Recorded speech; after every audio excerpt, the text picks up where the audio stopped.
Welcome to the shadow of BlackWood Manor, a tale of inheritance, a hidden past, and a house that refuses to let go. Our story begins with Elias's arrival at the estate, a journey into the deepest dark. The iron gates of BlackWood Manor didn't creak, they groaned, like a dying man drawing his last breath.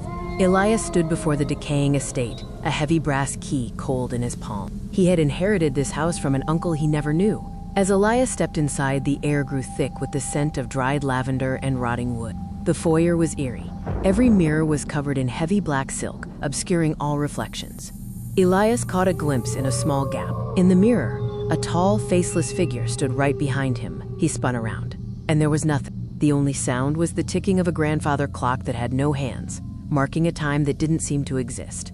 Next, Elias ventured deeper into the manor to the upper floors.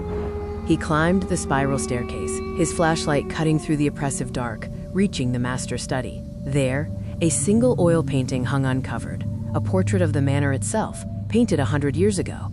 As Elias stared, the painting began changing. In the painted window of the attic, a tiny white hand was pressing against the glass. Suddenly, a wet, rhythmic thumping started above his head. Thump, drag, thump, drag.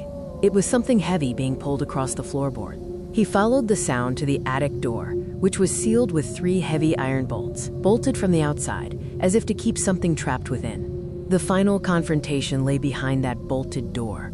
Elias knew he had to open it. With a trembling hand, Elias slid the bolts back. The door groaned open to reveal the attic. The room was filled with nothing but old, discarded shoes, hundreds of them, ranging from children's slippers to leather boots. In the center, a gramophone began to spin on its own, playing a recording of Elias's own voice. Is anyone there? Then, a raspy crawl took over. The voice warned. The mirrors weren't covered to protect the house from us. They were covered to protect you from seeing what you are becoming. Elias looked down at his hands. They were turning pale, becoming translucent. He saw his own sneakers, dusty and ancient, sitting at the very front of the shoe collection. He realized then he hadn't arrived at the manor today. He had been dead for 60 years, trapped in a loop, and the, quote, inheritance was just the house calling its soul back home.